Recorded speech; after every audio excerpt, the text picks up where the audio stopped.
আসসালামু আলাইকুম সুপ্রিয় শিক্ষার্থীবৃন্দ, আশা করি তোমরা সুস্থ আছো, ভালো আছো। আমিও তোমাদের জন্য প্রার্থনা করি তোমরা সুস্থ থাকো, ভালো থাকো এবং ঘরে বসে নিয়মিত লেখাপড়া করো এবং আমরা যে ক্লাসগুলো করতেছি সেই ক্লাসগুলো মনোযোগ সহকারে দেখো। আমি সপ্তম শ্রেণীর শিক্ষার্থীবৃন্দ, তোমাদের আজকে একটি কবিতা পড়াবো। আসো তাহলে ক্লাসটি শুরু করা যাক। ক্লাসের শুরুতে তোমাদের সকলকে স্বাগতম। আমি যে কবিতাটি পড়াবো কবিতাটির নাম হচ্ছে গরবিনী মা জননী, লিখেছেন সিকান্দার আবু জাফর। আসো তাহলে আমরা গরবিনী মা জননী সম্পর্কে কবিতাটি একটু পড়ে কিছু জেনে নিই। ওরে আমার মা জননী জন্মভূমি বাংলারে, তোর মতো আর পূর্ণবতী ভাগ্যবতী মা বলকে। কার চোখে মা নদীর কাজল, সবুজ তিনের আঁচল বুকে। কার পায়ে মা ধুলোর নুপুর, সন্ধ্যা দুপুর বেজেই চলে। রোজ ভোরে কেউই শিশির খোপায় বকুল জুথির গন্ধ মাখে। কার দুপুরের তন্দ্রা ভেজে ক্লান্ত ঘুঘুর বিলাপ জলে। এখানে কবি সিকান্দার আবু জাফর বলেছেন যে গরবিনী মা জননী, মা পৃথিবীতে সর্বশ্রেষ্ঠ এবং মায়ের মতো পূর্ণবতী ভাগ্যবতী আর কেউ নেই। বসুমতী, যাকে মাটিকে বলা হয় বসুমতী এবং বাংলার প্রকৃতির সঙ্গে মায়ের তুলনা করা হয়েছে। এখানে মা জননী খুবই সকলের মা জননী সকলের কাছেই খুবই গর্ববোধ করেন এবং পূর্ণবতী ভাগ্যবতী বলে বিবেচিত হয়। এখানে বলেছেন কার চোখে মা নদীর কাজল, সবুজ তিনের আঁচল বুকে। এই যে কার চোখে তিনের মতো কাজল এবং শস্য শ্যামলা সুজলা সুফলা সবুজ ঘেরা এই যে আমাদের দেশ, এই দেশের সঙ্গে কবি মায়ের তুলনা করেছেন। কার পায়ে মা ধুলোর নুপুর, সন্ধ্যা দুপুর বেজেই চলে। এই যে মা যখন কথা বলে মায়ের সঙ্গে, এই সন্ধ্যা দুপুরের কথা বলা হয়েছে। মার নুপুর পায়ের যখন শব্দ বেজে ওঠে সেই শব্দের কথা কবি এখানে বুঝিয়েছেন। বকুল জুথির গন্ধ মাখে, কার দুপুরের তন্দ্রা ভেজে ক্লান্ত ঘুঘুর বিলাপ জলে। এই যে কবি বলেছেন যে কার দুপুরে, তন্দ্রা মানে ঘুম, এখানে কার দুপুরে তন্দ্রা ভেজে ক্লান্ত ঘুঘু যখন গান করতে করতে নাচতে নাচতে ক্লান্ত হয়ে যায় তখন সে কি করে, বিলাপ করে, মানে দুঃখ প্রকাশ করে। মা জননী কবিতাকে এই ছন্দে বুঝিয়েছেন।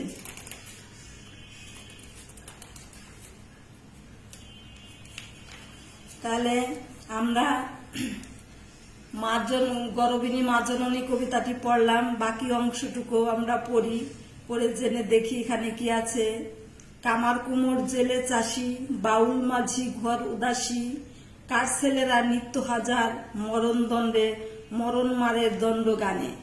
এখানে বুঝিয়েছেন যে কামার কুমোর, এই যে আমাদের বিভিন্ন সম্প্রদায়ের লোক আছে আমাদের সমাজে, যেমন কামার কুমোর জেলে তাঁতি চাষি বাউল মাঝি ঘর, এদের কথা কবি বুঝিয়েছেন। সকলেরই মা আছে এবং সকলের মাই সকলের কাছে পূর্ণবতী গর্ভবতী বলে বিবেচিত হয়। ছেলের বুকের খুন ছাপানো কোন জননীর আঁচল কোণে, দুর্ভাগনী কার মেয়েরা কান্না ফুলের নকশা বনে। এখানে বলা হয়েছে যে কোন জননী মানে মা, তার আঁচল ঘেরা এই যে কান্না ফুলের নকশা আঁকা এবং বোনের কথা, ভাইয়ের কথা।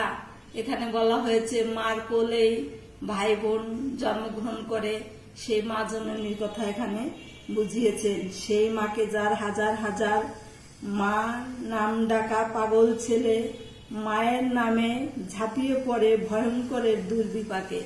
এখানে বলা হয়েছে যে সন্তান যখন যে বিপদে পড়ুক না কেন, তার মা যদি তখন তার পাশে এসে দাঁড়ায় তাহলে কি তার সমস্ত দুঃখ বেদনা দূর হয়ে যায়। মার যে পরশের যে শান্তি, সেই শান্তিটুকুর কথা কবি এখানে বুঝিয়েছেন।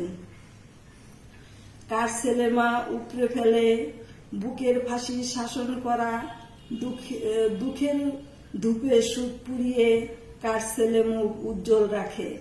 এই যে বুলেট ফাঁসি, এগুলো বিভিন্ন কুকর্ম অপকর্ম যারা করে থাকে তারা কি হয়, তারা শাস্তি পায়।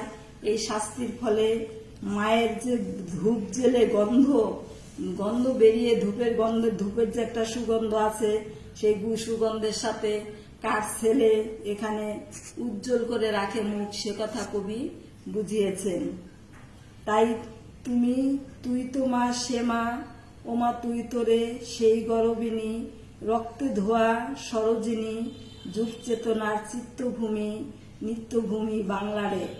এখানে বলা হয়েছে যে মাকে সেই মায়ের সঙ্গে তুলনা করেছেন যে মা আমাদের সমস্ত দুঃখ বেদনার কথা চুপ করে বুকে চাপিয়ে ধরে মেনে নেন এবং যুগ যুগ ধরে চিত্তভূমি নিত্যভূমি এই বাংলার বুকে যে সকল মা জননীরা আছেন তাদের কথাই কবি এখানে বুঝিয়েছেন।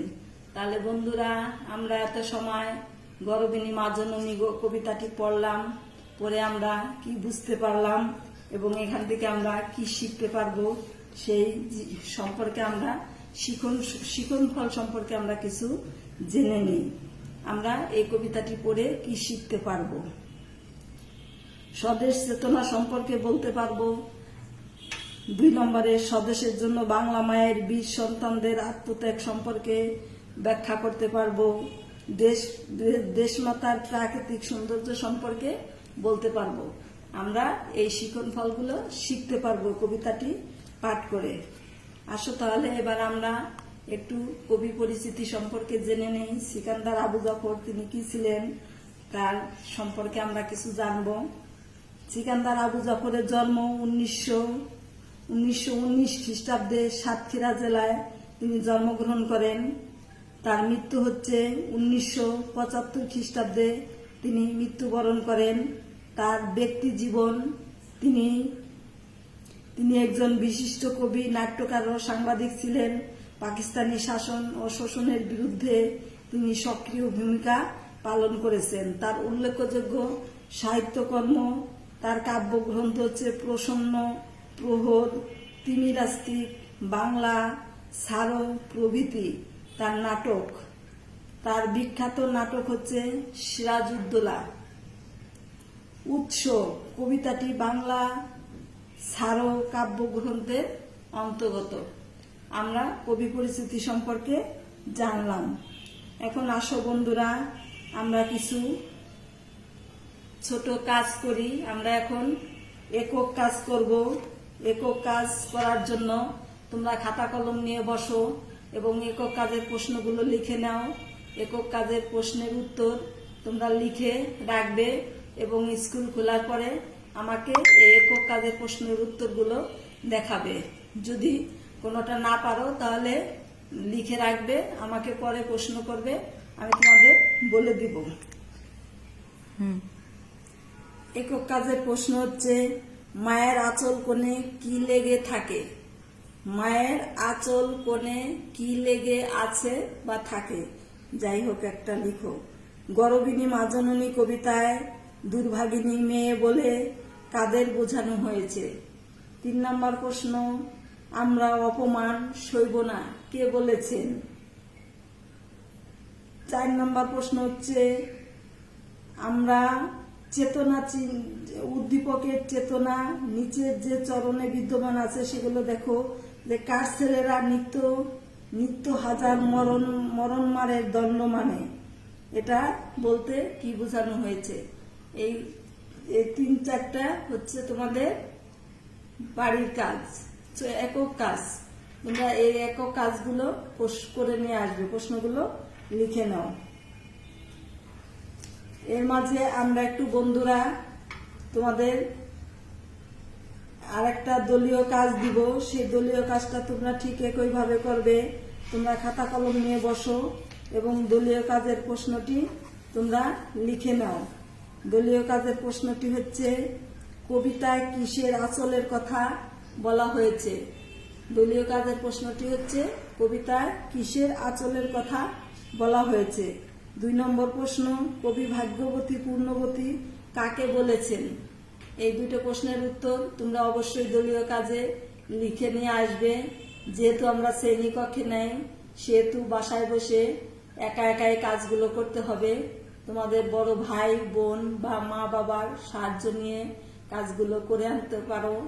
আর যদি কোনো সমস্যা থাকে তাহলে সেই সমস্যাগুলো লিখে রাখবে, আমি পরে তোমাদের উত্তরগুলো বলে দিব। আসো আমরা এখন লেখাপড়া করলাম বন্ধুরা। আমরা এই কবিতা থেকে কি শিখতে পেলাম এবং কি আয়ত্ত করতে পারলাম সে সম্পর্কে আমি তোমাদের কয়েকটি শব্দের অর্থ ধরব। তোমরা এই শব্দের অর্থগুলো উত্তর দিবে। না পারলে উত্তর দেওয়ার মতো এখন পরিস্থিতি নেই, কারণ আমরা ঘরে বসে আছি, সরাসরি ক্লাস হচ্ছে না। সে কারণে তোমরা এই শব্দগুলো লিখে এর উত্তর নিয়ে আসবে। তোমরা শব্দ অর্থগুলো লিখে নাও। এখানে পূর্ণবতী আমি উত্তর বলে দিচ্ছি, যদি মনে থাকে তোমাদের তাহলে উত্তরগুলো পাশে লিখে রাখতে পারো। পূর্ণবতী বলতে কি বুঝি? পূর্ণবতী বলতে বোঝানো হয়েছে পূর্ণ বা ভালো কাজ করেন এমন নারী। সরোজিনী মানে সরোজ মানে পদ্ম, সরোজের স্ত্রীবাচক রূপ সরোজিনী। তারপরে হচ্ছে মরণ মারের দণ্ড মানে মরণের আঘাত থেকে প্রাপ্ত ব্যক্তি বা প্রাপ্ত শাস্তি। ছাপানো মানে শোক মানে ছাপ বা ছাপানো। এখানে পাগল ছেলে বলতে বোঝানো হয়েছে বাংলার মুক্তিকামী বিদ্রোহী ও তরুণ যুবকরাই পাগল ছেলে। ভাস্করের দুর্বিপাকে শাসন কারা? এখানে বলা হয়েছে ভীতিকর দুর্যোগ ও দুর্ঘটনা। উজ্জ্বল মানে উজ্জ্বল শব্দটির কোমল রূপ। বন্ধুরা, আমরা কিছু মূল্যায়নের প্রশ্ন তোমাদের করলাম। এই মূল্যায়নের প্রশ্নগুলো লিখে আমি উত্তরও বলে দিয়েছি, তোমরা খাতায় লিখে নিয়েছো। এই প্রশ্নগুলো ভালো করে পড়বে এবং মনে রাখবে। বন্ধুরা, আমরা গর্বিণী মা জননী কবিতাটি পড়লাম। এখন আমাদের একটা বাড়ির কাজ দিব, সে বাড়ির কাজটি তোমরা খাতায় লিখে নাও এবং লিখে বাড়ির কাজটি করে আমাকে স্কুল খোলার পরে অবশ্যই দেখাবে। যদি বাড়ির কাজটি তোমাদের লিখতে সমস্যা হয় তাহলে তোমরা স্কুল খোলার পরে আমাকে জানাবে, আমি তোমাদের সাহায্য করব লিখতে। বাড়ির কাজের প্রশ্নটি হচ্ছে